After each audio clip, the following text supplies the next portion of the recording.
Whoa, that's a Before loaded Adam question. before Adam answers a very important question, I think we're facing some technical difficulties. So can you have a look at Streamcast? Apparently we can't. Yeah, people can't hear us. Yeah. Oh no.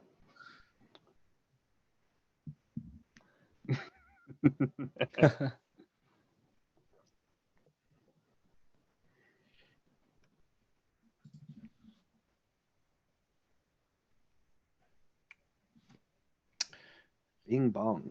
From what I can hear, apparently.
How about now?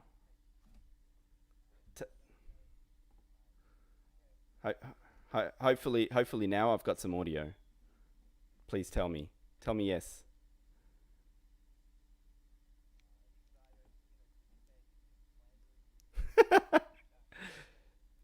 Am I audible? Am I audible?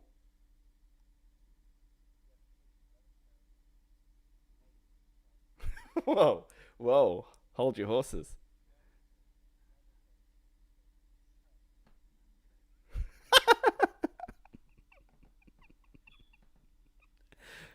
Yeah, the one show that Nihal doesn't join.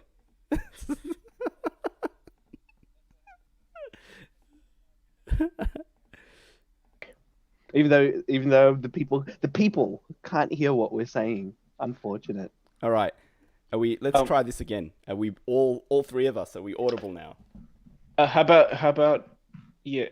Can you hear all of us? Yeah, I Testing, guess I'll I speak. guess. I'm always talking, so I should be audible. No? Adam? Yep. We got the green light. We got the green light. We good? Yeah. Whoa, we made right. it. All right, we're gonna Finally, have to do we this did it. third time. That's what happens. There's a The one time we don't have Tack here, All four of because us. Yeah, that's what we need. the moment we're not complete, things go. look, I blame the billionaires. Right? Yeah, I do. I blame. They've They sabotaged this this. show. They sabotaged from the us beginning. Already. And now we're gonna have to go right to the beginning. So let's do Right, it. Take it away. Let's take it away. Welcome to Mind Over Matters for the third time, the live stream where your mind actually matters. My name is Syme, and hosting the show with me today is Adam and Samad. You'll notice that Tak is not with us today. It's because he completely despises billionaires and refused to be on the show with us today.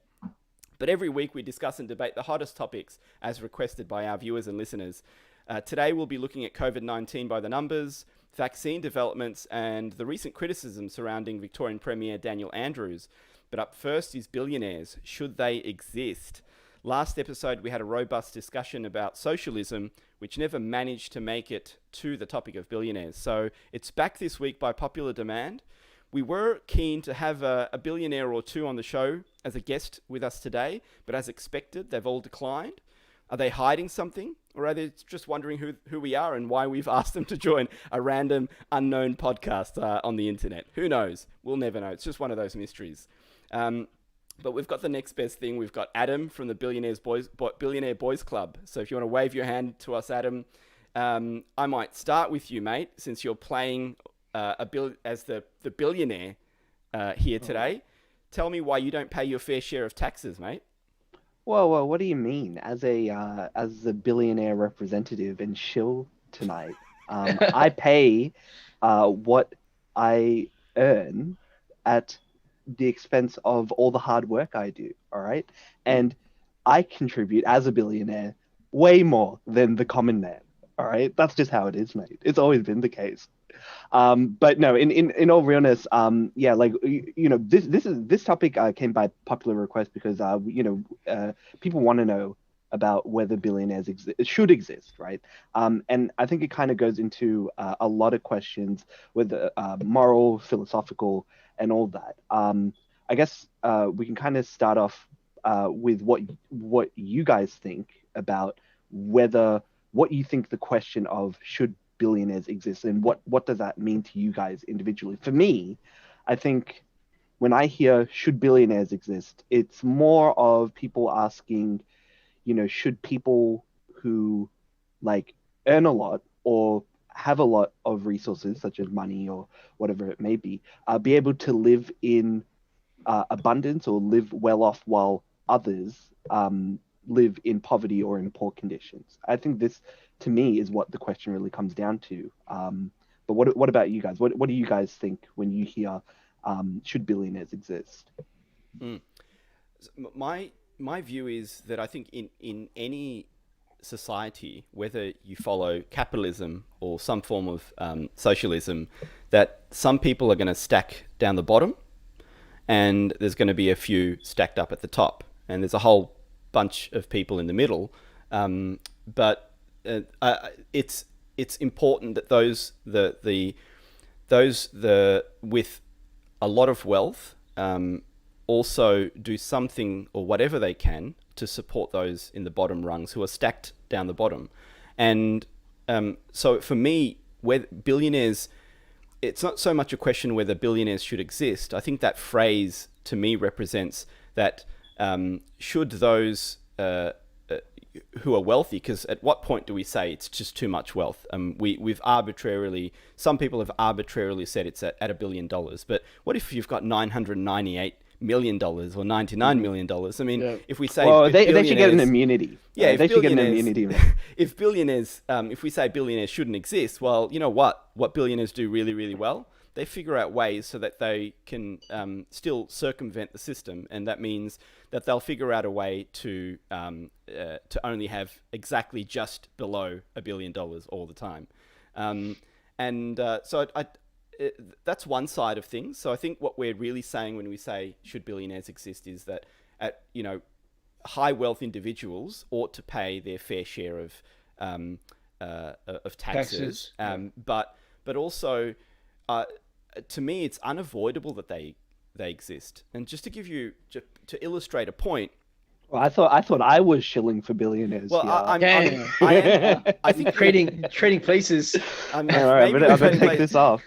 Maybe we're not going to go as hard on you as we thought we would. But if you think about someone like Jeff Bezos, right, who is either number one or number two most wealthy individual on the planet, his company. Amazon is worth over $1 trillion, and some 30 years ago he founded Amazon as an online, bookstore, which has grown to be a conglomerate of sorts that has their finger in the pie in all sorts of things, from cloud computing to video streaming to audio books to online. Purchasing through to distribution, and logistics. So he's created a company, invested some money, and over 30 years, through aggressive growth, his company is worth $1 trillion. Now, on paper, that makes him an exceptionally wealthy person. On paper, right? But if let's for argument's sake, I don't know exactly how much he owns. I know that he recently sold about $1 billion worth of shares.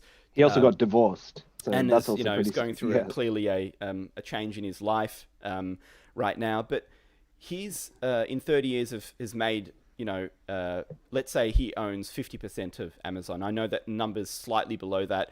and now his wife has an enormous stake as well because they're divorced. But let's say he owns 50%.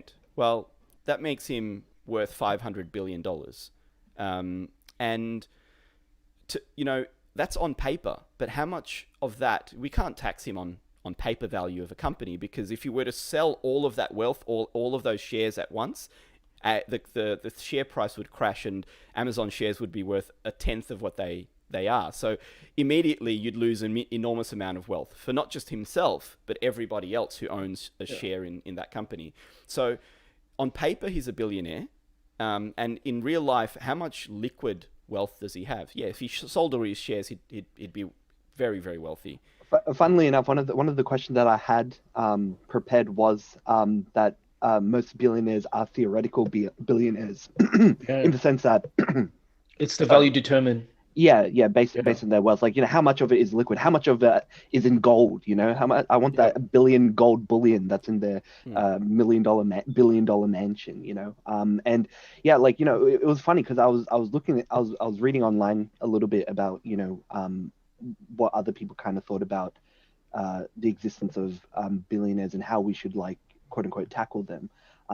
One person suggested that you could try and tax the share amount, distributing money or value of their shares to the general public. I'm not an economist. I don't know if that's the best way to kind of distribute, but it was an idea posed. I actually want to know, Samad, what do you think about the question regarding billionaires and whether they should exist? Look, that's again, it's not a simple yes and a no.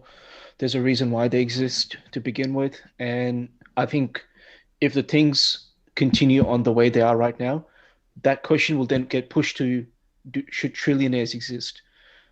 I think in the next, 50, 60 years, of the way you look at the market and the way things are growing. And, as we move closer to automation, companies like Amazon, eBay even, eBay is not really, one in the market, but you look at, Apple, anything that's related to services or related to technology will eventually be moving closer and closer towards that $1 trillion mark so you'll see all these big... We've also already seen Apple recently, I think 2 days ago, hit $2 trillion. In terms of their overall market cap. Oh, interesting. Yeah, and that's the thing. There's always been billionaires technically, if you count for inflation. I was mentioning it before to the guys that we have kings. And you can go really dictatorships. What about all the oil money? Attila the Hun. That dude was definitely a billionaire. Definitely, and things like that. All these people have capital, right? Or property, or they whether it be in horses or whether it be in land, right? And essentially these people had access to this kind of power through what they own. I guess another question that I wanted to actually pose to you guys was if the economy is zero sum, right? And to kind of go on that is, if a zero sum economy means that, when somebody makes a gain, it's usually at a loss of something else or another person, right? So if billionaires didn't exist, does that mean that their wealth would be somewhere else in the economy?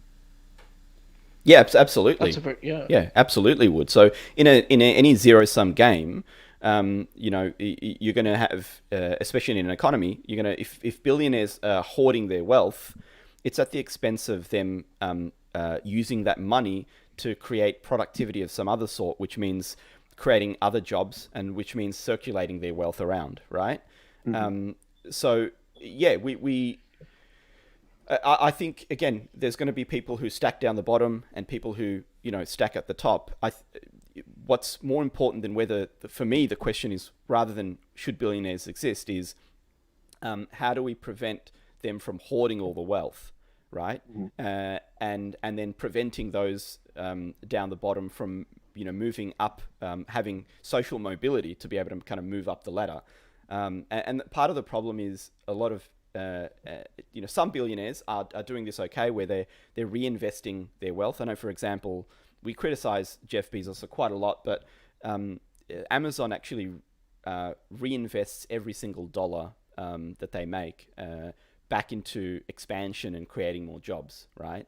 But at the same time, they also take social welfare or corporate welfare, because states within the US, for example, and this happened last year, Amazon were looking to relocate their head office, and that head office would then create thousands of jobs in that state.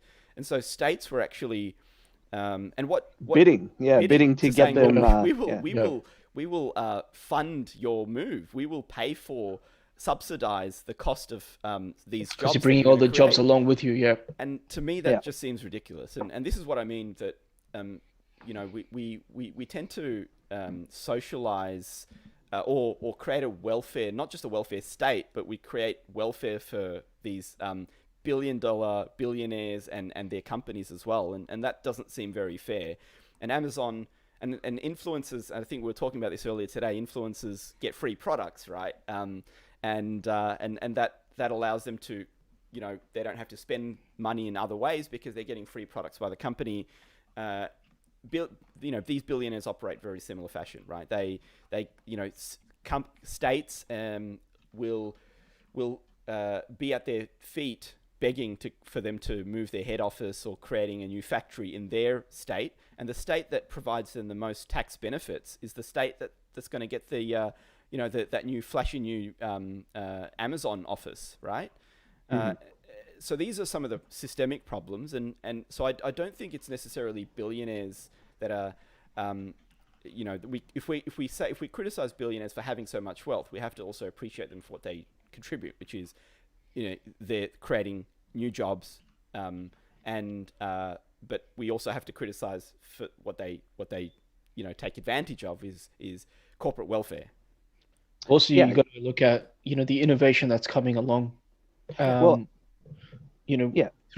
the means of these billionaires. Of course, there's a lot of underlying issues with it, but if you look at, for example, the commercial space travel is predominantly being funded by Jeff Bezos on one end, and then you've got Elon Musk on the other side, and they're competing with each other. So they're creating that competition, which is gonna slingshot the innovation into the next stage a lot quicker than it would through the government channels. And let's be real, you go back at least 10 years ago, we weren't even going back on Moon, let alone Mars. That wasn't even a contention. So the only reason why these things have occurred is because someone's decided that, of course, they're going to make the most out of it, and they'll most likely become a trillionaire the moment they are able to travel to Mars or to mine any of the asteroids. But besides that point, that technology wouldn't exist unless they came forward and they decided to invest their own money into it. Now, of course, they have their own structures in place. They've got the best legal aid anyone can think of. They've got a lot of people who are making the decisions for them. But it really does boil down to them at the end of the day. It's someone's vision that they've either taken up, or it's something that they've always thought about doing. I think the question, and I'd like our audience and our listeners to chime in here, because it sounds like the three of us are largely in agreement here that billionaires are like a byproduct of a capitalist society. They're many of them are billionaires on paper, and we need to tax them fairly. But what are some of the major criticisms against and what are the drawbacks of taxing them accordingly? So the way that we get pulled up on, if they got pulled up on, what do you think they would do? And if how our, do you think our viewers think that billionaires shouldn't exist, what are the reasons for that? What's the rationale behind that? I'd be very, very interested just to understand that from our listeners. Well, one thing I want to actually, in the meantime, while we get your feedback, Chad, I'd actually want to pose something that someone was saying about how, billionaires play a role in, investing in new tech and new developments and, innovation and stuff like that. If they weren't there to, and if they didn't have the wealth that came with being a billionaire, this kind of goes back to my question about whether it would be zero sum. If billionaires went, or investors, right? We can call them investors and like billionaire investors or whatever you want to call them. If Yep. they went there to invest certain projects, would that wealth be would it be would there be a redistribution of that wealth because those projects wouldn't exist in the first place to make them rich enough to then reinvest that money into new up and coming projects? You're picking up what I'm putting down? We got a really good question in the chat. I don't know Oh, if you can see it, but Sahal made I think it would be a good time to explain how taxing really works when it comes to them. So, but haven't they been taxed the same as they've gradually grown their wealth? oh, Can okay, you yeah, explain for that, billionaires. Simon? How it works with them and the whole Yeah. profit and loss and how they usually declare losses instead of profits. Yeah. So when you're they're a completely different kind of tax bracket. Like, I mean, think about spending the amount of wealth that they make in a year, even just, not just paper wealth, because, they often don't need to pay any tax on that paper wealth because they only pay tax on if they sell their shares. So if their share value increases over the 30 years, and if Jeff Bezos hasn't sold a cent or not a single share, he doesn't pay any tax on that. He only pays tax on his income. So if his dividends on those shares, so what the share is, kind of not the face value of the share, but the percentage dividend. Typically, most companies would pay anywhere from 5% to maybe up to 12-15% per annum as a return per share. And so that's his income plus a salary. And Jeff Bezos, I think, has put himself on a relatively low salary for a while now. Oh yeah, as you would, right? Like Yeah. yeah, like But they've got other ways to kind of get around tax loopholes. Like, they create holding companies.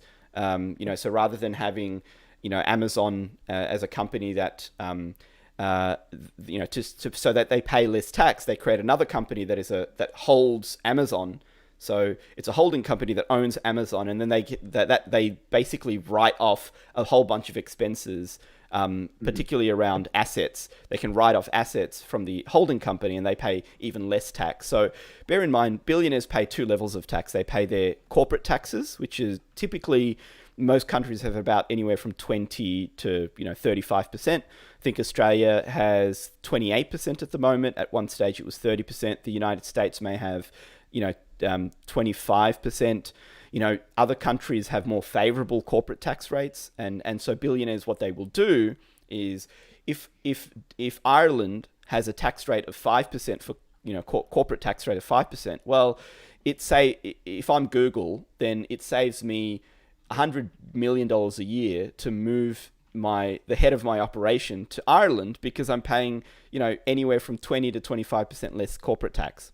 And so, you mentioned this in the last episode, Adam, where companies will keep moving around to They'll find ways. they'll dodge it. They'll dodge it. Like, paying tax. And I mean, look, I was joking about the Cayman Islands earlier, but like that's legitimately something that people like rich people do in order to avoid paying taxes. It's not something that us laymen have access to. It's something that only those in the upper echelons and elites have access to, because again, they have, like someone said, like the best kind of lawyers, the best people to kind of like financiers to redistribute their wealth and have it not be looked at. I mean, I see it all the time. Like I think recently, Apple or someone, like there's always like some company who has to pay Apple's the best. taxes. Apple, I think Facebook, like I think they have to pay like all this like billions of dollars or something worth of like tax in France or something. It's like, yeah, no shit, but they have to do it like so many years later. If that was like your regular person, right? I think there's an old episode of Batman, the animated series that I used to watch, and the Joker was afraid of, I think, Batman and the IRS, because the IRS basically gets you if you don't pay your taxes in America. It's not a joke, but if you're rich, you can kind of dodge that. Yeah. And And so one of the other things that, billionaires will do to dodge paying tax, and I mentioned there's two types of taxes: corporate tax, which is just unavoidable, right? But they can restructure the company to pay significantly less tax. And the other way is they pay their income taxes, right? In the US, they have state taxes as well as federal taxes, so they pay two levels of income tax. In Australia, it's just that one, federal income tax, and that tax gets redistributed to provide other services to its citizens. But that income tax is where in the US it's and billionaires take the most advantage of, because they often show very little income, because they can write off so many different costs and expenses. And so someone earning $10 million, $50 million, right? Again, their salaries might be $3-4 million as a CEO. They might get 10 million, 20 million a year as bonuses, and dividends from their shareholdings, and they often pay significantly less tax, because they don't show that they show lots of outgoings, so lots of expenses, and they'll take that money and invest it in other places, and therefore or hold it in a trust fund, and so they don't end up paying tax on that. So there's lots of different ways that they get around paying income taxes, which most people cannot afford to do, because we don't earn enough money to hire a team of tax accountants, right? Speak for yourself, Billionaires Boys Club. Yeah, that's true. All right? That's true. I have access. Let me know, guys. I mean, if you guys really want to see something, up close on how these things work, try going to like an Apple store or to a JB Hi-Fi and try buying an iPhone and ask for a discount. You won't get a discount on an iPhone, because the way that they've priced it is that even they sell it at the cost price. So they sell it to themselves, and they leave no margin for the retailer or even their own Apple stores to make any sort of adjustment. So if they're like cutting anything off, they're most likely making it up with an accessory or anything like that. But the actual device itself has nothing to budge on. That's an interesting point you raise. Yeah, and this is actually Apple's one example of all of them that do this, right, or behave in this way. Is Apple Australia actually buys the iPhone almost at cost. Yep. There's a 10% difference. There's a 10% from I think Apple in Ireland. And and it's a separate company altogether. So they sell it to that company. That's right. So in Australia, Apple pay little to no tax, because, well, they're not making a profit, right? But Apple Ireland is making all the profit, but they pay 5 or 10% tax, corporate tax rate. I think maybe they're 15 now, but 10 years ago or 15 years ago when this started, the tax rate in Ireland was 5 or 10%. It may be at 15 now. Okay, interesting. That's the corporate tax rate, I should say. All right. Another question I'd like to ask you guys is the money billionaires earn proportional to how much they contribute to society?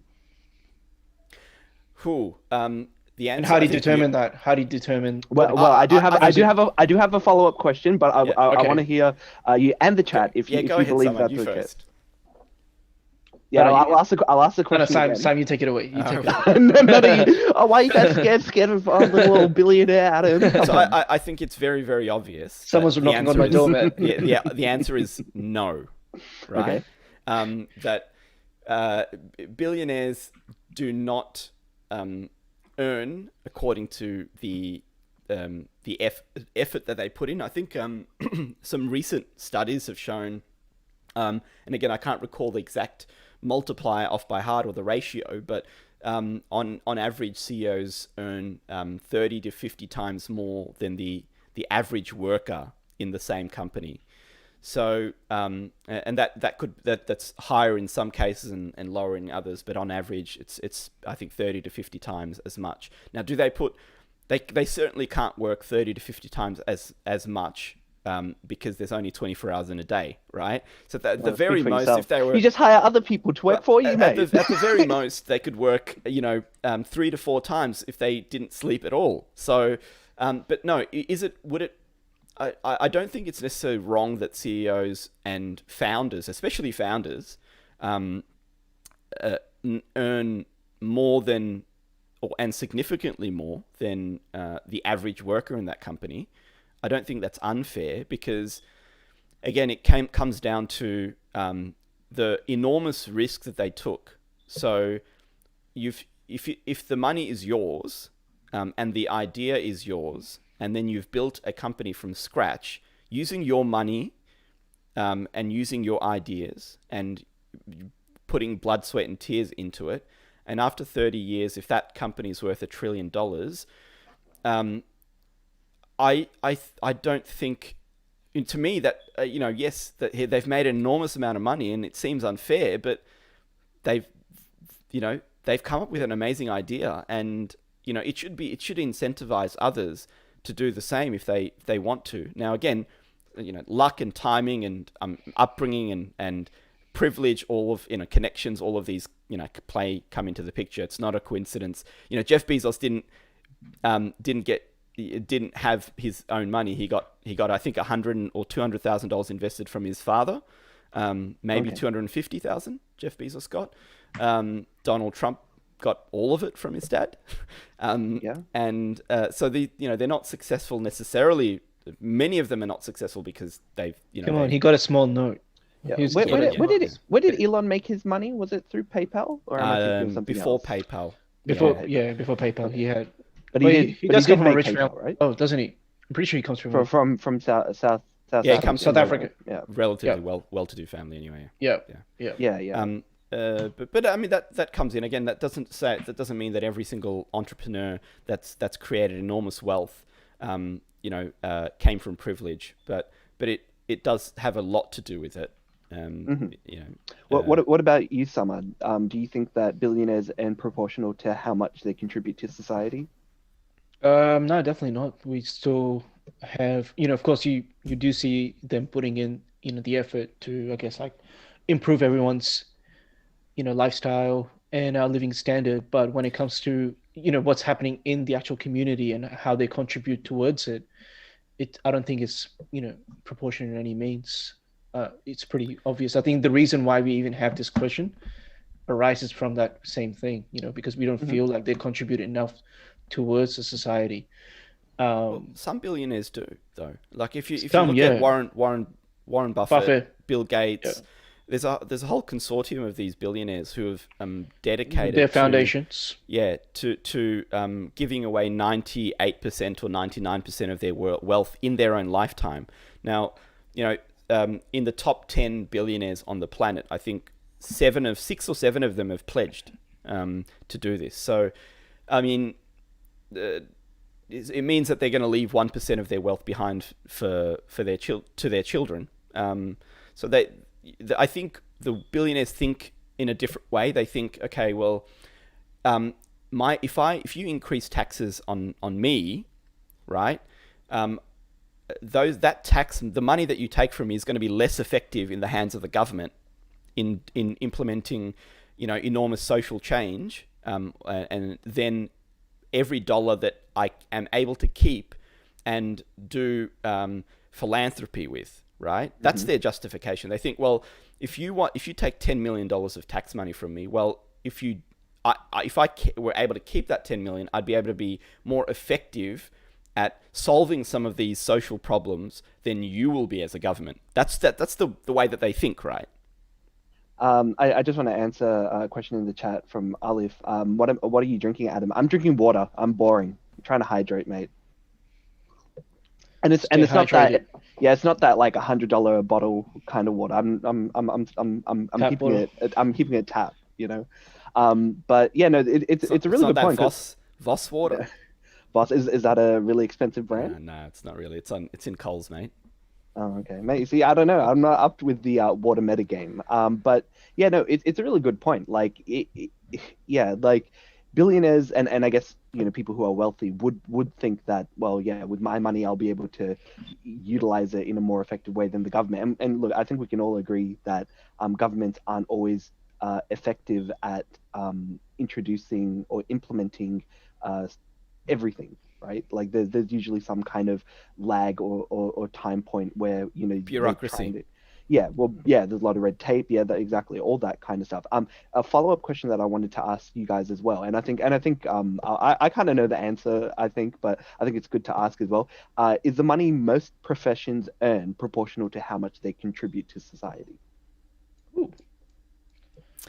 Um, More or less. More or less? More or less. I mean, Like teachers, for nothing's ever example. going. Well, Like teachers, definitely for not for example. teachers. Definitely not.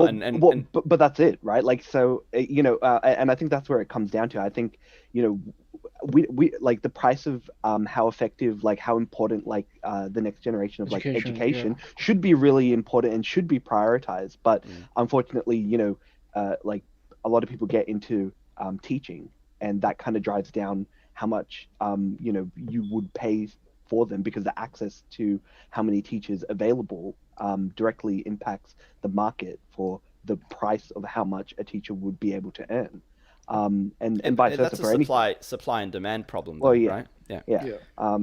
and yeah, well, yeah, exactly, and I think. And that's also something that billionaires sometimes get like a bit of an immunity from, but because they have access to resources, that's what makes them um, Oh, what happened to? Oh. It's a Oh, bit of a Adam's. Yeah, Oh, delay sorry. in Adam's Did your I a little stream, bit. did I Adam. did I spaz out? Sorry, guys. No, sorry. I was just saying, like, yeah, You must have said billionaires something on the really other hand. important for the billionaires to mute you that Oh way. God, They got you, to man. interrupt me, damn it. But yeah, I was just saying, like, with a lot of like industries and workplaces, like, yeah, you'd say, oh well, nurses should be earning more because they contribute more to society, or doctors should earn more, but they don't necessarily always earn more or Mm. should earn more than they probably could. So I think, yeah, like that's also just like that's more of like the philosophical end that I kind of see it as, like, yeah, like, we want certain industries or certain people to earn more money and earn a living, but they don't, and that's also very unfortunate too. And Um, I just wanted to, with yeah, sorry, go teaching, on. the teaching profession, to me, it's Mm, we ought to, as a society, value teachers more than we do, right? But so if we say, well, they're raising the next generation of, or teaching the next generation of children, then we ought to value that more than other professions. But because of the supply demand issues, so if the bar to entry into that profession is low, then you're going to have a lot of people studying it, which means you'll have an oversupply of teachers, and the demand for teachers is pretty much consistent. It has been for the last 20 years.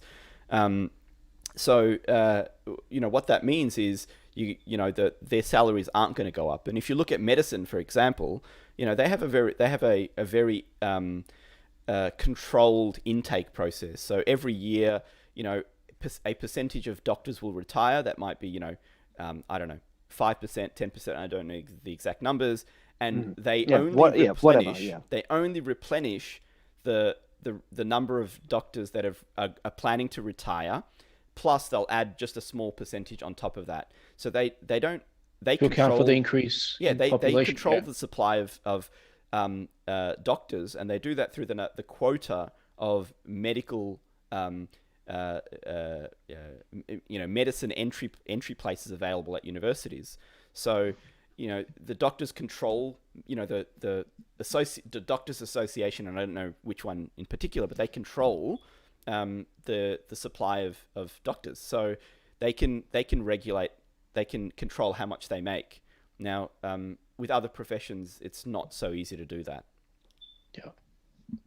I think the whole process of becoming a doctor isn't easy in itself anyway. So a lot of people, But if you wouldn't be look able at to. the Nordic countries, they've got a really Yeah. high bar to be even a school teacher. So a primary school teacher in Nordic countries need to It's a have tough spot. Yeah. master's degrees, right? A primary school Yep. teacher. High school teachers need to have PhDs in these Nordic Wow. countries. So when you raise the bar, that high, you're going to have a lower supply of teachers, and that means you have to pay them better, which is why in Nordic countries teachers are paid exceptionally well.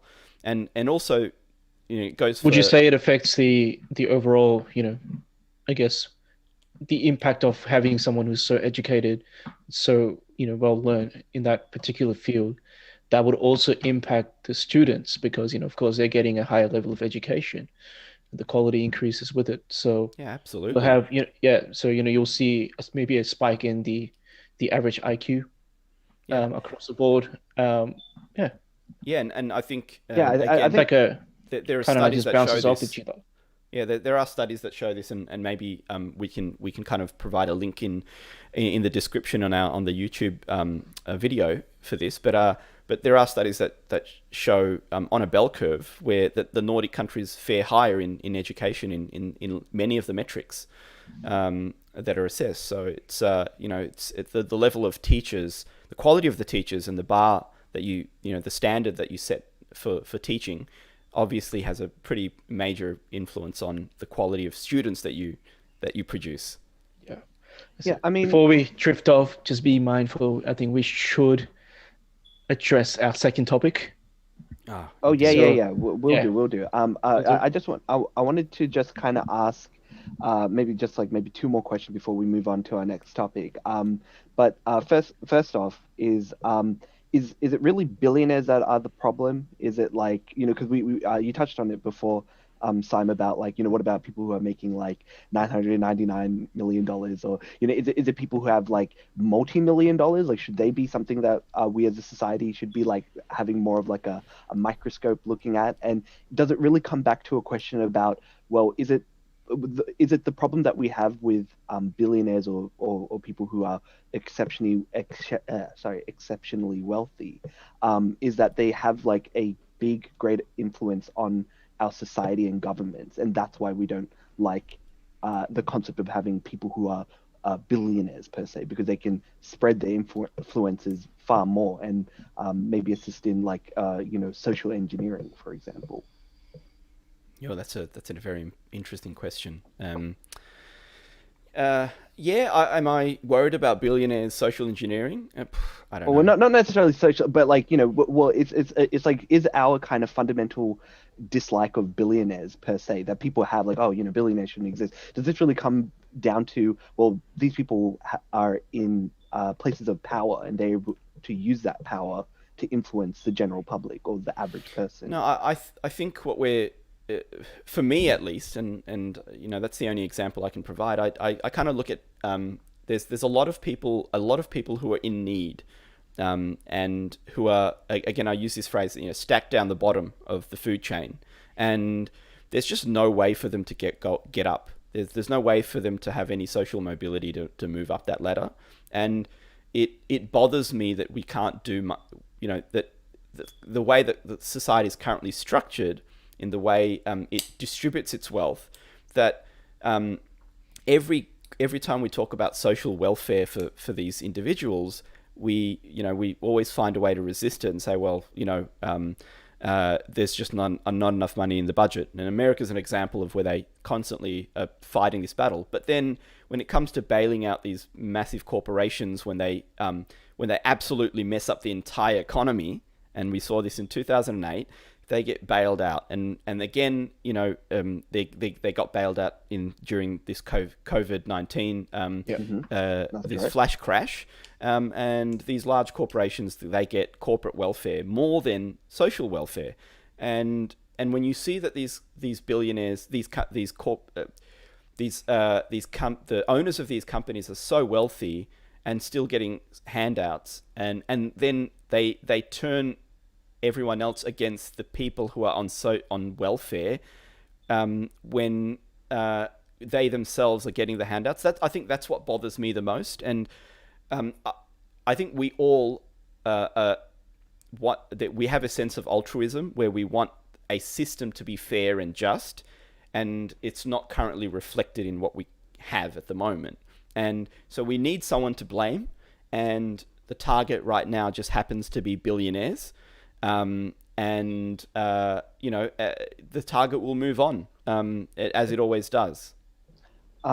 I just want to maybe ask one final question. And the final question is, okay, so all right, let's say billionaires, they're a problem, mate. They're everywhere. How do we Too many, just too many billionaires billionaires. everywhere. We can't. Billionaires We got everywhere. I some look really good around. questions. We got some really good Oh, do questions. we? Oh, yeah. If Let's you hear want to 'em. take a look, yeah. Yeah. Oh, one comment by Ramaya I like the concept of 1%ers scare a lot of people, which I think is very true. Like we had what is it, the 99 1% movement back in like the early 2000s or whatever, where they had all those protests in America, and that's still something that's continuing. Another question is, do you think the idea of 1%ers influencing federal reform exists? Yeah, I the mean, they one can definitely percenters lobby are it. definitely a problem. Yeah. And it's more of a reflection to me. It's more of a reflection of a failed system than anything else. That how unfair is the system that you can create a Occupy portion of the Wall Street. population. Yeah, Thank you, right. Sahal. Yeah, that you can create a really small group of individuals that literally own 1% that amount for 1% of the population but own 99% of the wealth. A system that produces that obviously needs to be fixed. Yeah, I see it more as like That's the it's very system much that people taking advantage of it. It's like not necessarily the system itself which is the problem, but rather people taking advantage of like loopholes that are within the system, but right? I feel like those loopholes have been set up in place. They've been put in place for these people, right? And the And by reason these why, people. yeah, And by by these these people, people. mm, yeah, by these Yeah. people. So it's kind of like, they're looking after each other. And the reason mm, why they are able to maintain that level of wealth is not because of, just the system happens to be this way, because you can make changes to the system. Hmm. and But, I mean, there's strong lobbying, there's strong cases that are made by it. Of course, it gets pretty dirty as well, I'm pretty sure, yeah. in the back end. Well, So I mean, for example, Sam pointed it out, like Nordic countries are like a good example of, like economies that are able to do wealth redistribution and taxation that is pretty fair and does lead to reinvestment back into their communities, right? And so I guess this will be the final question, I promise, about the whole billionaire topic is, how would how, or maybe the chat, I'd like to know too, how would we hold billionaires, or maybe like extremely wealthy individuals, how do we hold them responsible to paying their fair share without scaring them away, like going off to another country, like was mentioned earlier, like how do we need to come up with like a global agreement about holding, like every country has to sign something like as a part of the UN or whatever it Hmm. may be to make sure that we hold these. But yeah, I know how it sounds, but I'm just Hmm. saying, like, how do we hold them responsible otherwise if it's not through some kind of world agreement? Because otherwise they're just going to go to a country that does have that gives them immunities. Yeah. People who have enormous wealth and enormous power will not, of their own accord, relinquish their wealth and their power. Oh well, yeah. I mean, Um, and given the amount of wealth and power they have, they also that comes with enormous amount of influence, whether it's via lobbying or otherwise, which is why we've been discussing about fairly taxing billionaires globally for decades now, and hasn't resulted in any material change to anything. And you know why? Because they've got wealth and power, and can veto any change that affects them and their wealth.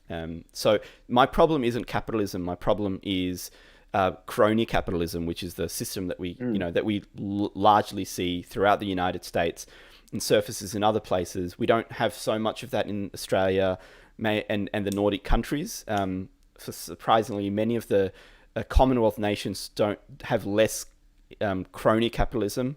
But America seems to be, and again, the economic powerhouse it is, and the economic epicenter of the world that is, if that functions as crony capitalism, then it's that the tentacles of that will spread everywhere else, and we're experiencing that now. And just for the audience, cronyism is like the concept of having influence and having connections through friends to get you through places, whereas nepotism is through your family, right? Like, you see a lot of like, I mean, you can look at in America, like, the Trump administration, they have, Trump has a lot of his kind of family. I think he has like his son-in-law in a pretty big position, has his daughter in other places, like things like that. That's kind of where it comes from. Even his own sons. Yeah, Heber in the chat says no effective enforcement mechanism to uphold international treaties. Yes, I agree with that too. I don't think there is any. The UN is pretty like pathetic at, really. They're just UN just make resolutions, right? They're completely voluntary. Yeah. And yeah, nobody. Yeah, like I mean, even like the force that the UN has is more like symbolic rather than actually effective at enforcing the rules. Sahal also says Peter Schiff at Occupy Wall Street. Give that a watch on YouTube after the stream. Will do. I'll take the recommendation. Peter Schiff. Peter Schiff. Good. He's Peter the gold. Schiff? Who is he's a massive shill for gold. He owns a gold a company that sells gold, and he's been shilling gold for a while. But he's also a huge capitalist. I think he did an interview during this Occupy Wall Street fiasco 6-7 years ago, maybe. Okay. So maybe that's what Sahal is referring to. Oh, okay. Where he just looks like a clown or something like that? I mean, he's interviewing people from Occupy Wall Street. You tell me who's going to look like a clown there. Yeah. Got it. Well, yeah. I guess that kind of wraps it up. I guess we'll move on to the next topic, which is about vaccines. For all those who are wondering, the whole topic of vaccines kind of came because Russia the other day came out saying that we have a vaccine.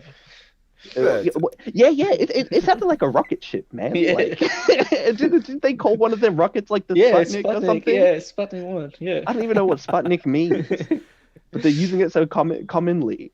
But yeah, they just kind of came out with, hey, look, we've got the world first, vaccine, and he's giving it to his daughter as well. You have to believe him, okay? You can't say.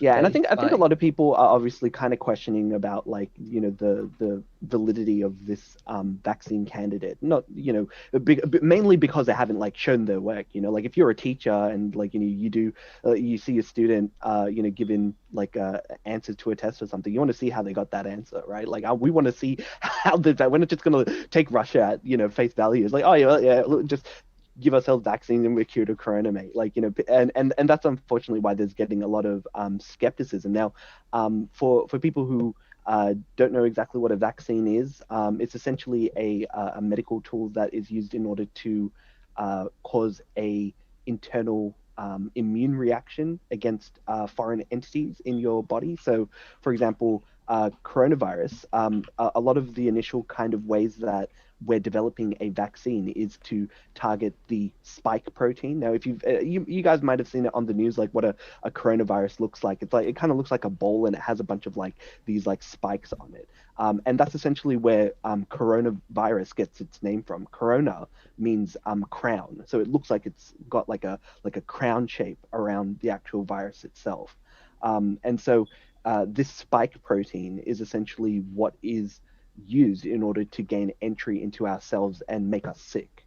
And so there is a lot of, I think initially the spike protein was mapped back in February, and according to the World Health Organization, there were about 20 different coronavirus vaccines that were being developed at around March. So everywhere around the world, people have been making vaccines because this is like the first time we've had like a really big global pandemic where everybody's involved. Like every country is affected by it, and so everybody's sending out like their best scientists to try and come up with a way to develop a potential vaccine to help us get outside, because because we're all stuck indoors, and part of that reason is because we can't guarantee that we can stop the virus through traditional means, like something like like an everyday cold or flu, right? And I want to come back to that point you made about everyone being indoors and whether, based on what we know about the mortality rates of stratified by age group, what we know about that, whether there's some alternative approaches to restrictions and lockdown that might yield very similar results. But let's come back to that point. Yeah. Now, in Oxford, because recently, Australia made an agreement with Oxford University to distribute a vaccine that's being developed out there. Now, it's kind of funny. It's called Chad OX1, which kind of makes me laugh because it's like, oh yeah, we're gonna get the Chad vaccine. Chad. It can't be 2020 if we don't have a meme like this vaccine being called Chad. It is pretty Chad if it's gonna protect us from coronavirus. Now, it's called Chad actually because kind of like how COVID-19 is kind of short for what the actual disease is. Like CO means corona, VI virus, D disease, 19 2019, and it's very similar to like this Chad vaccine that they've come up with. CH refers to chimpanzee, and AD refers to adenovirus, which is the kind of mechanism that they're using in order to introduce the vaccine to us. Now, most of the time, vaccines are kind of like maybe like part of a virus or like a inactivated virus, and what that does is it kind of primes your body to recognize what the virus looks like. So when an actual infection happens, your body is ready for it. So kind of think about like a bodyguard at an event, that they're going to be looking out for somebody who they're not allowed to come into the actual event. So they're going to look for, oh well, yeah, if they've got blonde hair, they can't come in. That's kind of what like a vaccine kind of works for in your body. It's trying to recognize It's like what is that like maybe a wall? Yeah, well, Yeah, kind is of. you can Less, maybe more effective, more Yeah, effective. more effective. Okay. More effective, I would say. But yeah, like in that same way, because your body's constantly looking for things that kind of don't belong in your body, and it looks for what's known as antigens, and antigens are essentially parts of a it could be anything really. It could be like, even when you get like a blister or you have like a piece of wood, your body's constantly looking for things that are self and non-self. And it's the same reason why, people who have, transplants, so, they get like a lung donated, they need to take, drugs in order to prevent the immune system from attacking that lung because it doesn't belong in their body, right? And so, in much of the same way, like a vaccine primes your body to protect us.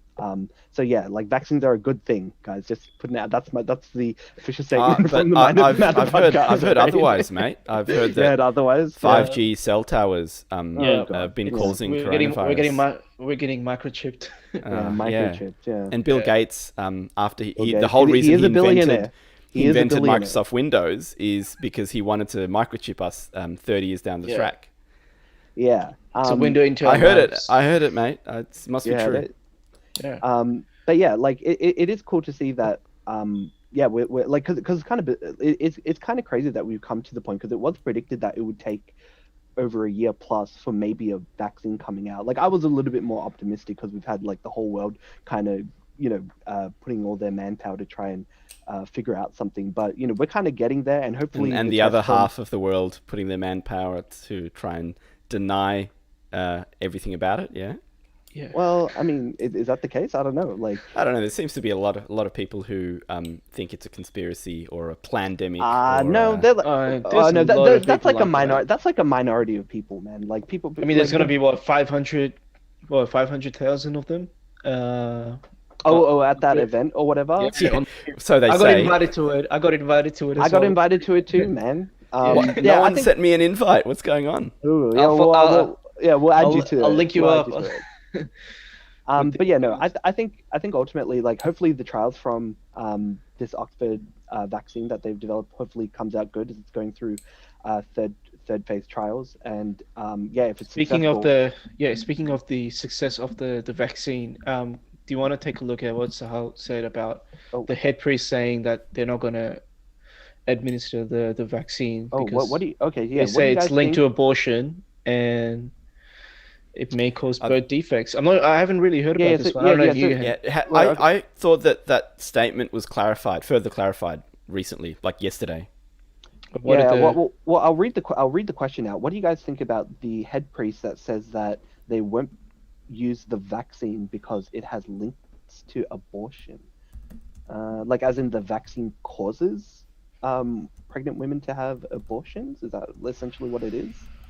And birth defects. I mean, look, there is obviously sometimes risks when it comes to taking vaccines. It's not like I'm not definitely going to be one to say that every single vaccine that's ever been created is perfect, but they're not going to be distributing out a vaccine without highly testing it, especially one that is one supposed to go around the world, and two is going to make the people like billions of dollars, right? Like they're not gonna allow any target demographic, because the moment it does cause some kind of, if it does, hypothetically, if it does cause like a higher amount of death, or some kind of defect, or whatever, they Or lose, complication. Yeah. or complication, they're gonna lose any kind of interest in, and that company's gonna get destroyed. So I don't think it's not going to be the case. They're going to be very There's highly only one regulated surefire in way terms to of end. how it's going to be developed. And again, it is being worked alongside. I think the company is AstraZeneca. That's the Yeah, AstraZeneca. AstraZeneca. Yeah. Okay, yeah. Yeah. I just want to reply to Hiba. I don't think he's given it to his daughter to begin with, because he can say whatever he wants. There's no, how do you know that she's taken the vaccine? I just think it's, I Yeah, don't know is if I want this to is this trust. Yeah, President Putin? yeah. I don't know if I Yeah. want if I'm gonna take his word. Yeah. Also, No, Fatima made a really, this is for you, Adam. oh yeah, yeah. Fatima made a pretty interesting point, because I hear this a lot with people who are against the vaccine in general. What is it? She said a lot of people have anecdotal stories that the vaccine caused autism in their children. Yeah, I mean, this kind of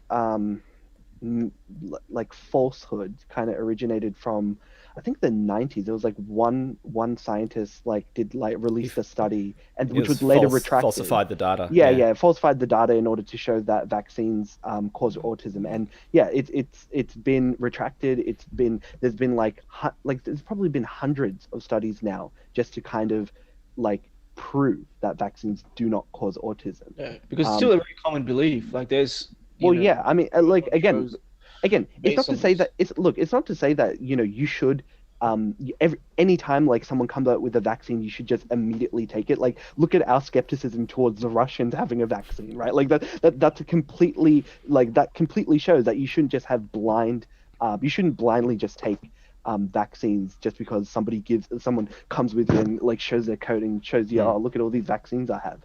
There should be healthy skepticism towards any kind of And I'm going to give it to my scientific. daughter. Give it to my daughter, and give it to my daughter. Hey, that's how much faith Putin has, and you know what? If it pays out, it pays out. She right? does. She does. So just on that question about the vaccine causing autism. So yes, there was that study in the late 90s, which has since been debunked, and the actual scientist who falsified the data came out and said he falsified the data.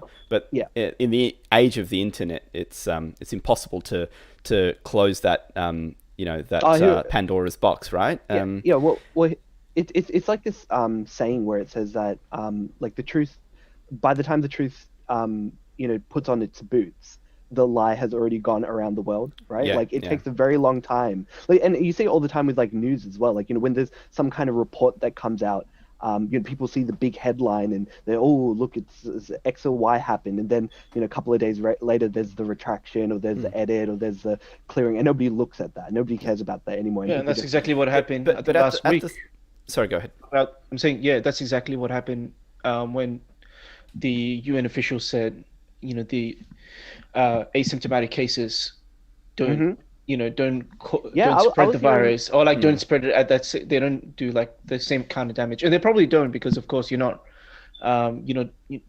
it doesn't, of course, the way that it transmits from one person to the next, it's through some sort of a liquid or a spread, by coughing. And if that's not happening, of course, it will slow it down. But it could be, you could drink from a bottle, and you've got saliva on, and someone else drinks from it, and you can contract it from there. But she retracted it from, I think it was the next day. Yeah, it was the next day. Like, yeah, Yeah. again, that's the thing with the problem with asymptomatic spread of COVID-19 isn't necessarily that the people with asymptomatic symptoms are at risk per se. It's more that potential carriers of the disease, and they can potentially unknowingly spread it. Like, for example, there's been like early on, people were saying, oh, children are immune, they're immune to coronavirus, mate. Yeah.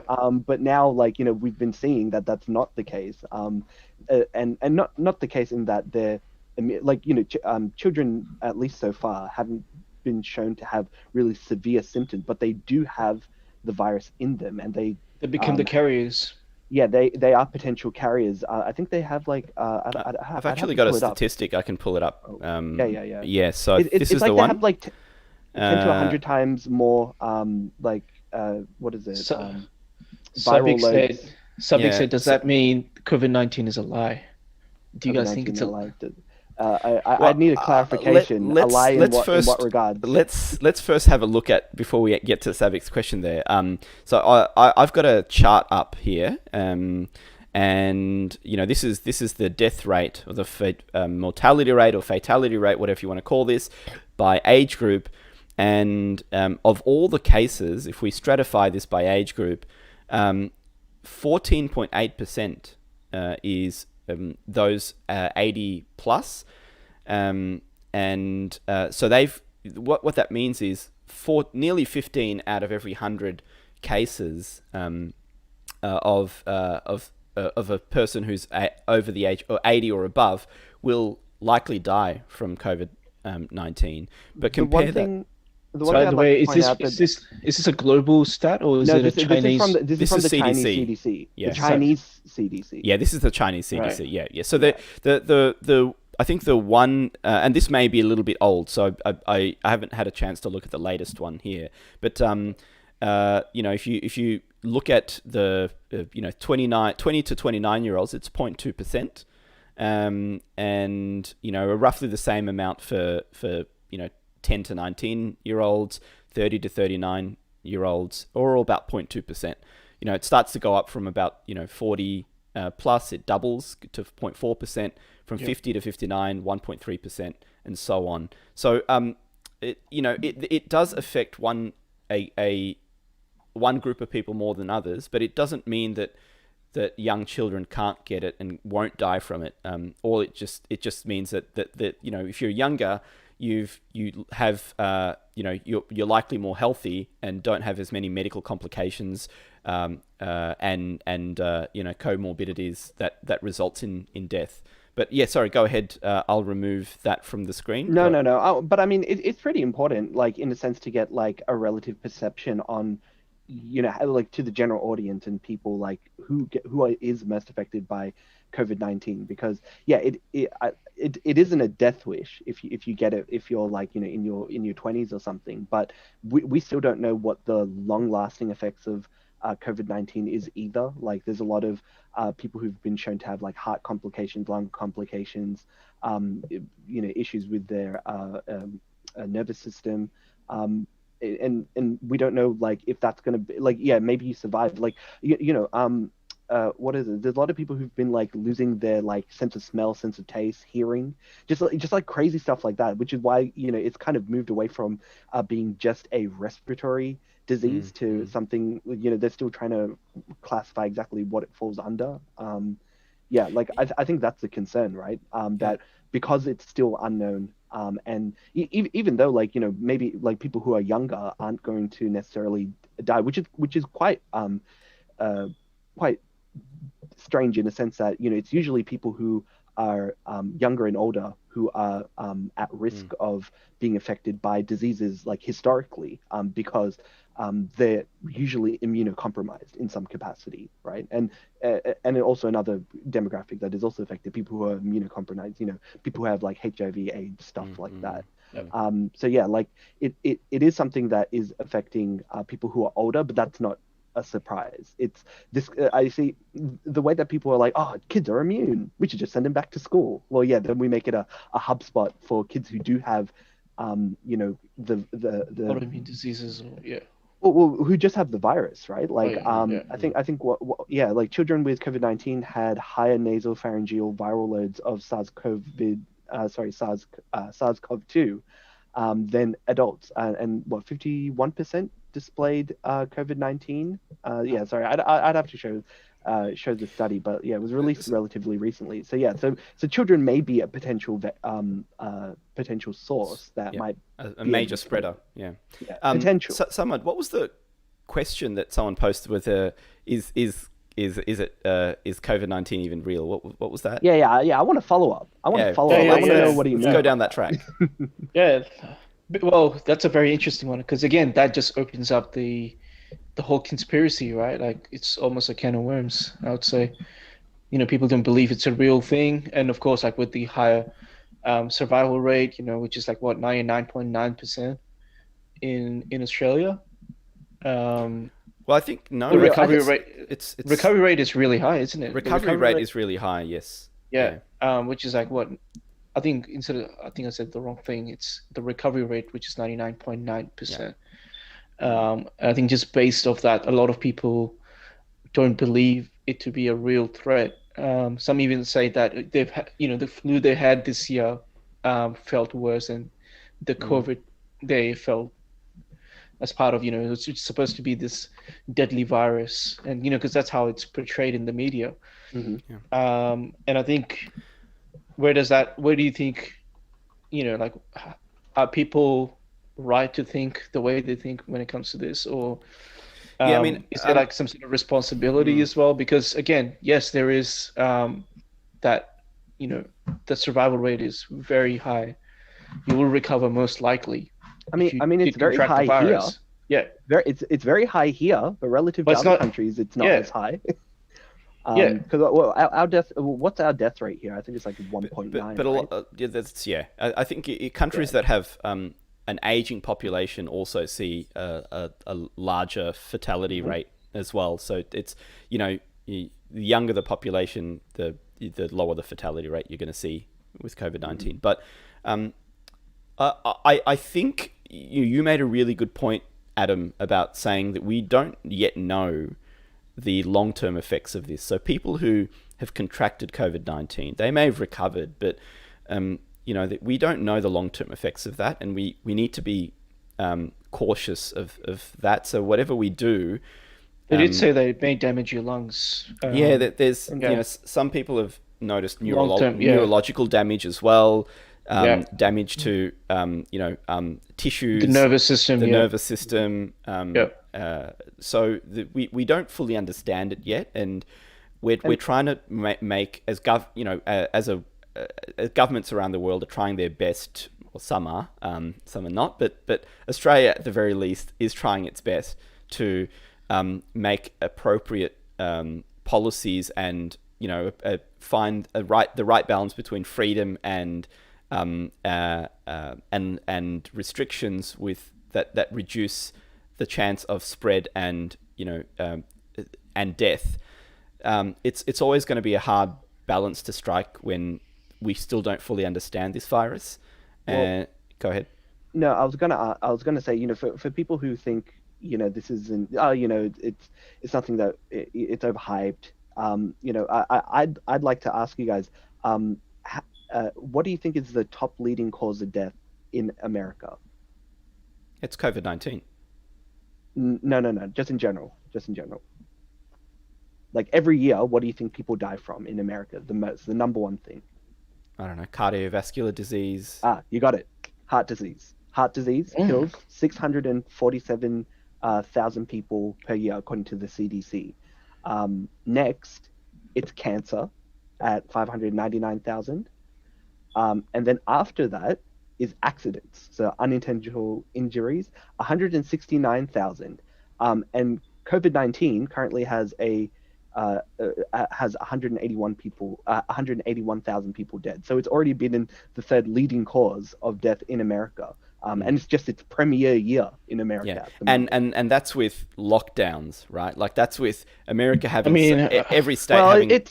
They don't have a universal that's the kind of issue. I mean, they're still having pool parties, so they haven't even recovered. Yeah, but I mean, society, the US, even without, I mean, they're not as they don't have as many restrictions as us, but they also aren't completely back to the way things were pre-COVID-19. No, that is correct. And so even when people are trying to control their social distancing, wearing masks and maintaining some form of restriction, we're still getting in the US. It's already the number 3, right? So, and climbing, and we're likely to, if things were back to normal and people just did whatever they did, those numbers would be triple, quadruple that by now.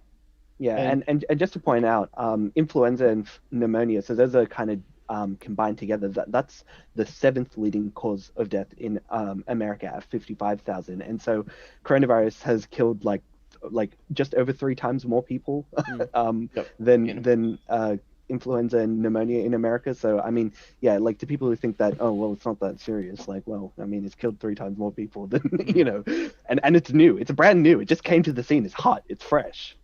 And Fatima brought up a really good point. So she said 2 things. Mm-hmm. I don't know if the first one is really much of I think it's one of those things that is hard to tell, but she thinks maybe the old people were left to die in the hospitals and COVID was just a cover up to get rid of the older population. Okay, yeah. I remember that was a conspiracy theory. Yeah, that was a very thrown around in like China, that like China released it on purpose. Like governments are spending too much money looking after the elderly, and so let's just let them die. I think it's more let's likely give them to a horrible death and let them rot in their rooms. And I think it's more likely and not allow family to come and see them. Yeah, and just tell the family that they're okay. I mean, it's more likely that it's just like general like incompetence. Like that's the same thing. It is incompetence, yeah. Yeah, I mean, it happened in New York too. I think like Governor Cuomo, he like let people like who had like COVID-19 like back into like old folks' homes, and it killed like a bunch of people too. So yeah, like it's more likely to be just people being carelessness more than anything else. Yeah, and the other thing she said is that people, when this broke out in China, people were dying so quickly, and all of a sudden, it just all stopped, and it slowed down dramatically. So what's the deal with that? What do you guys think about the spread from in China and then its sudden stop? Do you believe in the numbers? Do you believe in the can I have a stab at it? I'll have a stab at it, and then Adam, you tear it to Adam's shreds, right? Adam's itching to come out. They at first, China didn't know what they were facing. So you had a message. That's also incorrect. But well, as in the government did try and lock it down. There were many doctors that were arrested and gagged. A gag order placed. I'm aware of that. There was a WhatsApp chat group. They knew 6 days before they initially gave any kind of indication to the World Health Organization. Yep. As well. So yeah, like anyway, sorry, you go. I'll talk about China in just a moment. The bodies already started to pile up before they knew that this was something completely novel. They thought it was just a SARS re-emerging because it was people were having breathing difficulties, but very quickly escalated, and they required ventilators, and so that's one aspect. But then China, once the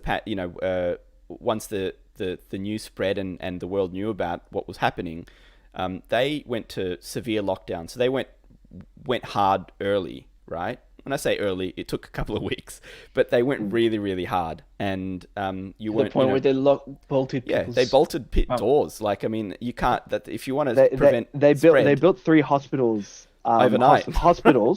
Hospitals. They weren't really hospitals, but yeah, they built 3 hospitals to control something. They had something under control, and so they built 3 hospitals to keep it under control. Yeah. And so on top of that, they obviously fudged the numbers. So if you let's be honest, I don't think the numbers coming out of China are accurate, because if you look at they also didn't let international investigators to come in. China just generally don't anyway, right? Well, I think they recently did allow the CDC after cleaning. After it's been it's so good. Yeah. Oh, look at it. Look, they did a Jamal Khashoggi. Yeah. After incinerating another 100,000 bodies, perhaps. Yeah. Where they're at.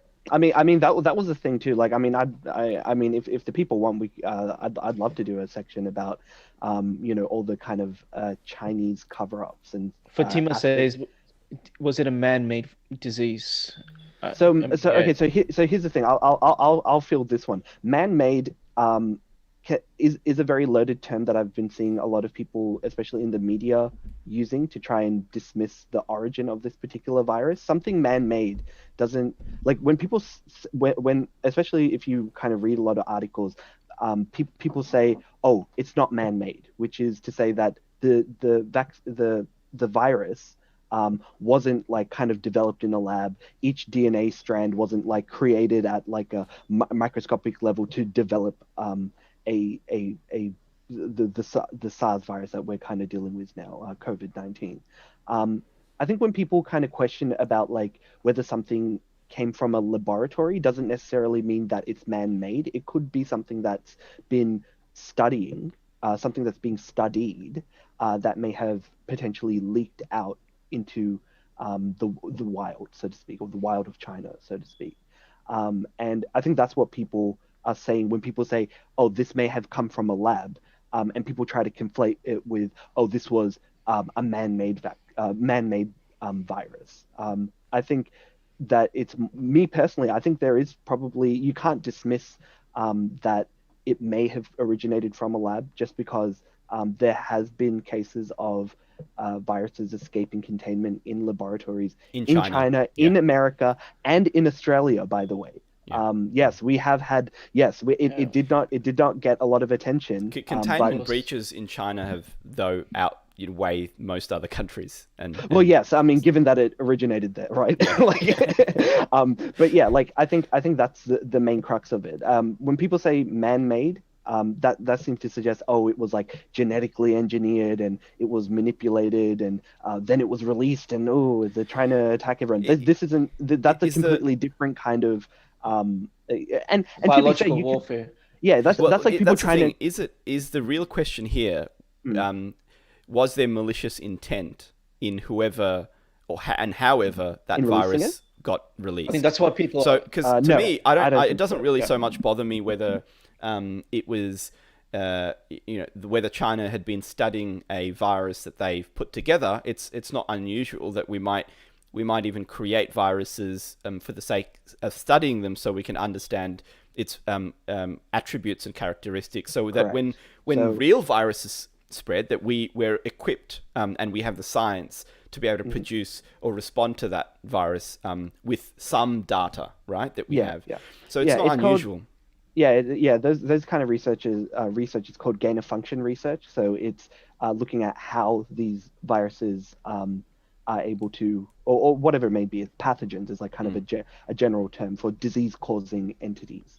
I've worked on a vaccine project. My background is in biology, so like, yeah, I know a little bit, or not a little bit, I actually know quite a lot about how like viruses and stuff are able to like enter, and yeah, like part of the research, like part of the reason why we know the spike protein, for example, that I mentioned earlier is important is because they've done studies on it. They did research on it, and yeah, like, and it's just something that happens within the the SARS coronavirus in and of itself. So yeah, I think so just to kind of circle it back to the whole man-made aspect, no, I don't necessarily think that it's man-made. It could go through kind of mutations through manipulation of the virus itself. I would recommend people looking up pathogenesis, which is just kind of just working with a virus that can lead to like evolutionary change. But it could vary. I think the more likely thing out of anything would be it may have escaped containment, and I think that's equally as valid That's as exactly the case. this is something that this was something that was in the wild and affected people. Yeah. I have my own kind of beliefs about why that's less likely, but I won't get into that. So far, I haven't seen any evidence that the release of this virus had malicious intent behind it. Agreed. Unless there's some conclusive evidence that surfaces, I just don't think that's the case. And we like to, and again, we're all very critical of China, and rightfully so, particularly because of the CCP that runs that country, but and how their lack of freedom and how they lock up journalists and etc. But so it's the default to not believe anything that they say, but I just do not see any evidence to say that given the major impact that it's also had on the Chinese economy, why they would release this on themselves and the rest of the world. Yeah, it seems far more likely that this has happened through incompetence, right? Regardless of whether it was something that was found in the wild or something that was released from a laboratory, their response to it hasn't been, A plus in any regard, right? Like trying to not giving information to the CDC, allowing for I think like Chinese New Year celebrations to happen during a pretty important time point during this spread of the virus as well. Allowing international travel to still occur within the country. All this kind of stuff was occurring, and the CCP was very well aware. Regardless of where the origin is important, sure, but in the end, it's how China's handled subsequently the whole coronavirus situation, and or how they've poorly handled the situation. Yes, poorly. Speaking of handling, I want to bring us to a very important topic, which is Dan Andrews and how he has handled the Victorian state. Because a lot of people are calling him the dictator. I think we also discussed this. Yeah, I've seen that. Yeah, I saw that. And someone called him the dictator. In chat, did they? Yeah. Oh, chat. Yeah, early on, yeah. So I think this is a very important one. We may not have enough time, but we'll try to squeeze it in within the next. We are going to be pushing for the 2-hour mark this time around, guys. But I think this is a very important topic because a lot of people are unhappy with the way things have been handled, the excessive presence of the force as well scares a lot of people away because it does, people do feel like they're living in a police state. There's been cases. I think that's the intent behind it, though. Is if you want to tell people to stay home or want to you want to have police constantly visible, so you want to see them around because it means that all the time, and so that's what they're just doing, right? Is they want to be visible all the time. And what do you think about Dan Andrews himself? Do you think he's tried to make the best of a really bad situation, and he's going to make mistakes. I think the massive the blunder that is the hotel quarantine is what really, that and the aged care kind of debacle. These two things have just killed Victoria, and ultimately the buck stops with him being the premier of Victoria, but he's acting on the information that is available to him at the time. I think he's, given the situation that he's found himself in, could he have done better? Yeah, I mean, I'm sure doesn't take a rocket scientist to know that if you put contractors in charge of security, that could possibly result in the spread of a virus that is a pandemic, declared a pandemic, and that has the potential to cause enormous harm to the population. And you don't put the right level of security and screening around that group of people, the hotel quarantine group, then it's going to cause this problem. I think that it doesn't take a rocket scientist to see the link between A and B, but you know what, he failed on that front, and he's failed as well in with the aged care facilities and making sure that the right level of regulation or governance or procedures or screenings were implemented in aged care facilities. So two pretty big failures, but you know what? A lot of this is luck, and he just hasn't had luck on his side. And I just don't know. What about the 12-month extension? The chat is asking us, maybe explain to them what that means. Wait. The 12-month extension? Yeah, for the state of emergency. So yesterday, Dan Andrews said that it hasn't happened yet. It's gonna go through the whole system. Yesterday, Dan Andrews mentioned that he would be taking this to Parliament to extend the provision of the state of emergency from 6 months to 18 months. And we're currently in a level above that, which is state of disaster. State of disaster, I think, is only permitted for 6 to 8 weeks. I'm not sure the exact number. So that has to go back down to state of emergency, but if according to the legislation, he won't have the powers to continue the level of police presence and restrictions if unless that legislation is extended. So those powers won't be given to him and his cabinet to enforce. So again, we have to do what's right for the population, and it means that yes, we're gonna be locked in our homes 23 hours a day with 1 hour of freedom, and if that saves a few grandparents and a few parents and a few brothers and sisters, then I don't know. For me, I'm okay with that. I hate it. I'm a very social person. It's caused a lot of disruption in my life. As you all know, there's always half a dozen people roaming through my house every weekend, and that's gone to zero for the last 5 months. So I'm pretty sure you're pretty used to that. Yeah, and so yes, but if that's what needs to happen, so that a few more people don't need to be without parents or grandparents. So I also need a haircut.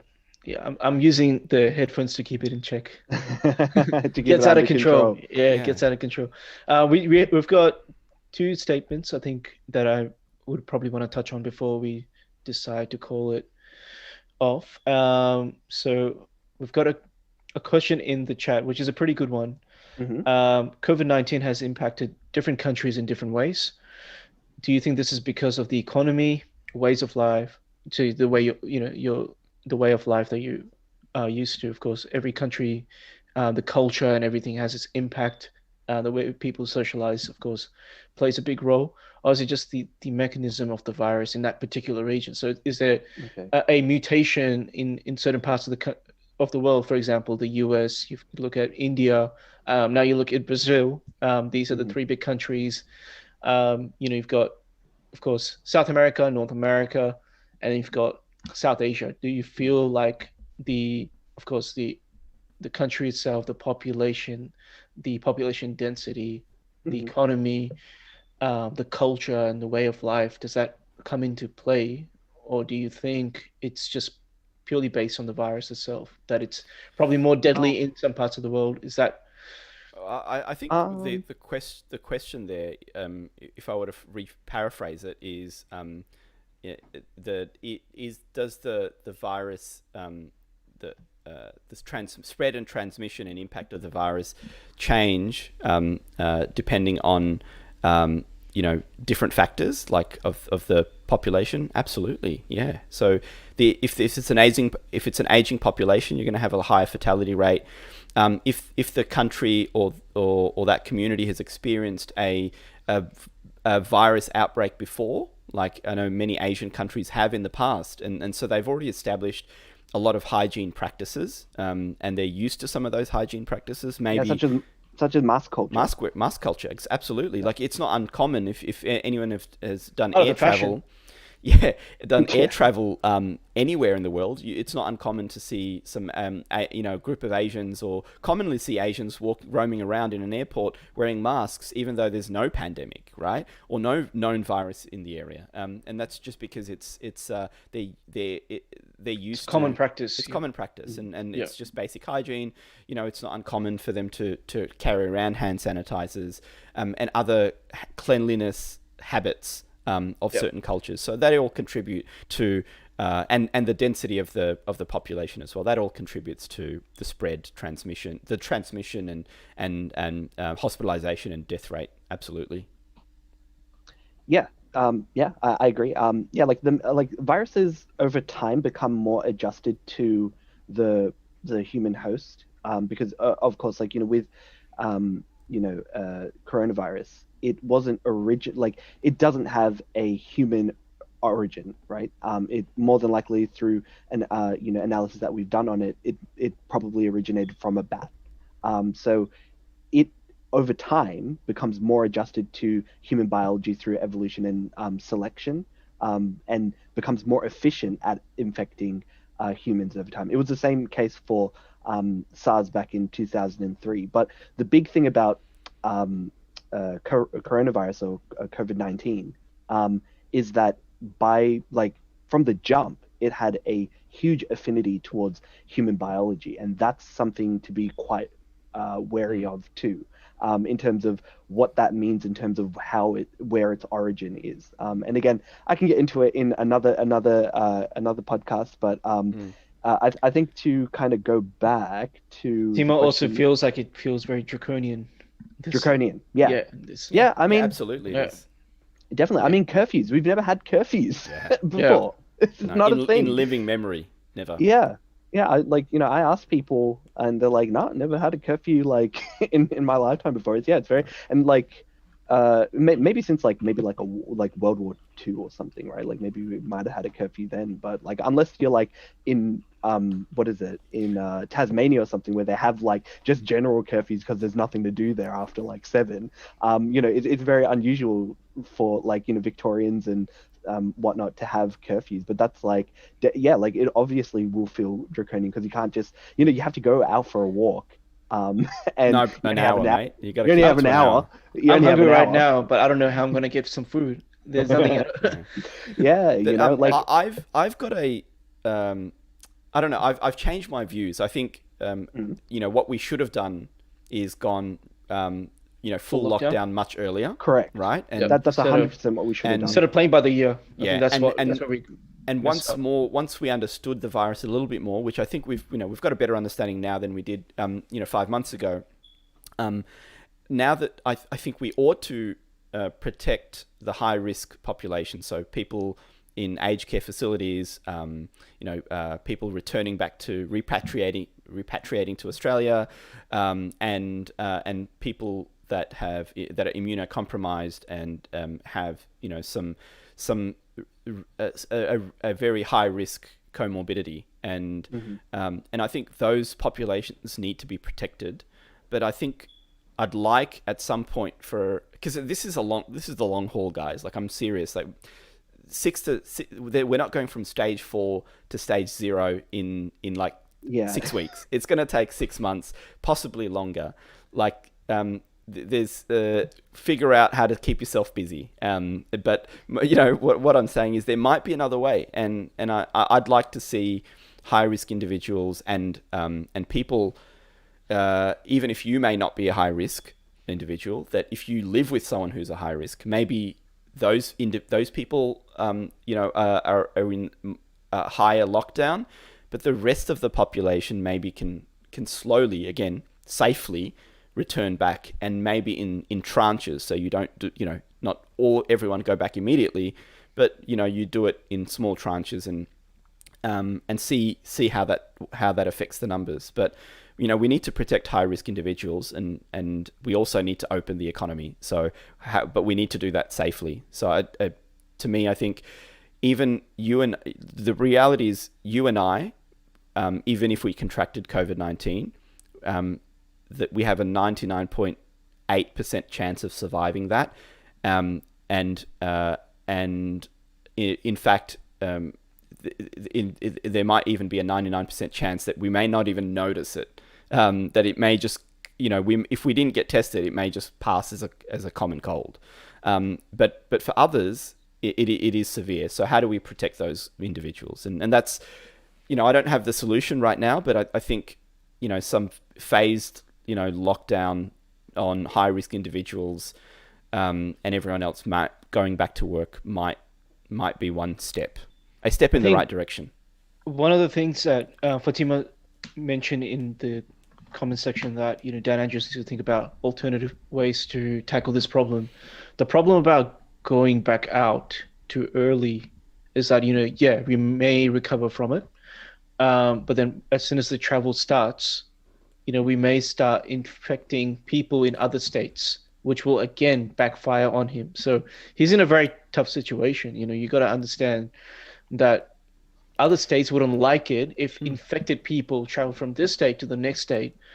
Well, there were those 3 girls. The 3 girls came from Queensland, and they did cause a cluster. So I think it's a very complicated issue. It's not. I don't think until until and unless there's a vaccine, we're not going to be able to avoid these clusters spreads. It's Whether going to happen. it's going to happen, and Yeah.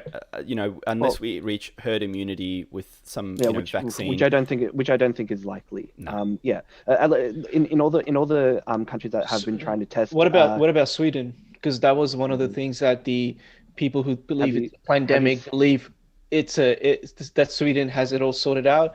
Those people, the 6,000 people who died, was Well, have you seen Sweden's death rate, and then have you seen Sweden's horrible. death rate when you compare like the 65 and above people, right? Like it's pretty high, man. Yeah, Like, but that's the thing. Like a lot of people don't look at the other numbers, right? Like the death rate, the spread, because they say that everything is out. It's completely normal. Yeah, and when you compare them to the other Nordic countries that they're surrounded by, who by the way don't allow Swedish people into their nation. They have like an agreement, whereas like Finland and stuff can all kind of still move around, but no. Yeah, they've got a Swedes, no travel Swedes. bubble. Yeah. Yeah, which is I mean, like again, it's a tactic, right? Like all these strategies that countries are using in order to handle the virus or tackle the virus, it's got its risks and it has its rewards. And in Sweden's case, it's, well, we're going to still like have all our like regular things still occurring. And So what are do they have any restrictions at all? I think they are. I think they have now. It's much more than like early days. I think they do have. Yeah, I think some people still believe that the country was operating, as per normal. So it was business as usual, people doing as they wanted to do, and they only have 85,000 cases. Whereas, what they think, that it should be widespread, almost everyone. Well, it's 85,000 relative to their population, right? And I think They've got a really small population. Yeah. And what is it?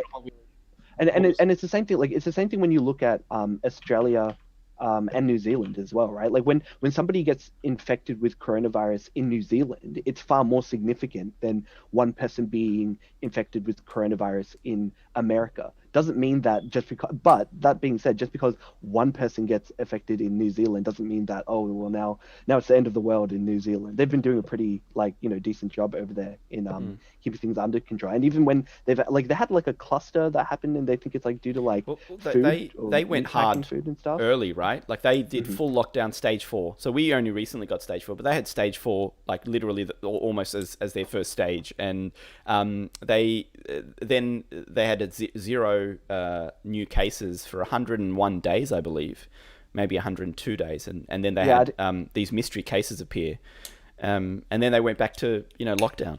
And this is the thing, is that until there's a vaccine, it doesn't matter what level of lockdown we're going to go to. Stage 4, we can keep stage 4, but the moment we go to stage 3 for like a couple of days, that the numbers are going to start to climb again. Yeah, like you see, I don't know what the solution would be, right? Because the thing is, like, I completely agree with you, Simon. Because I've said it from the beginning. Like, this is how things are going to be until we have a vaccine or an antiviral. Get used drug to it, everyone.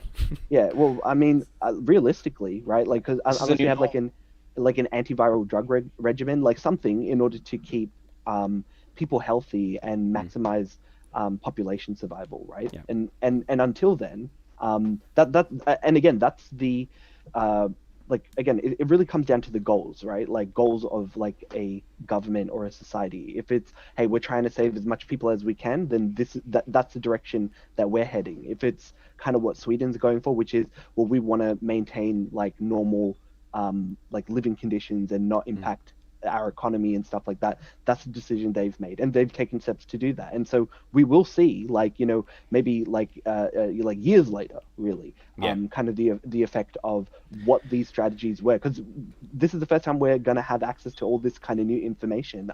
We mentioned it before. Maybe we can talk about it another time, about how World of Warcraft was used as a test case in order to measure the spread of viruses, because they had in their game a virus being spread in game, and so epidemiologists used it as a modeling.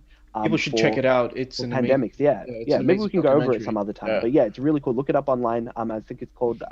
There's a video on it on YouTube as well that explains and even shows how it looked yeah, what people did, like in the game itself. Yeah, it changed the face of how we looked at how viruses spread, and now we have the COVID-19 situation, and that will also increase how we will perceive what we should do in a future viral pandemic. Because by the way, there's probably going to be another one happening in the future. Like we're getting more global. Yeah, thanks for the good news there, Adam. I'm just being realistic. End on a really on a high note. But last question to our audience, but to our panelists as well, is if clinical trials, stage 3 clinical trials pass, and a vaccine, Australia's I think also already has a deal with the University of Oxford to get the vaccine when it passes clinical trials and is commercialized. Would you guys take the vaccine? Ooh. Don't everyone rush to say yes. Well, I mean, again, it comes back to like, I mean, I'm the all this time Adam, you've just been saying, everyone needs to do their bit and this and that, and now you're saying, don't want the vaccine, mate. Well, everybody can do their bit by taking the vaccine before I do, mate.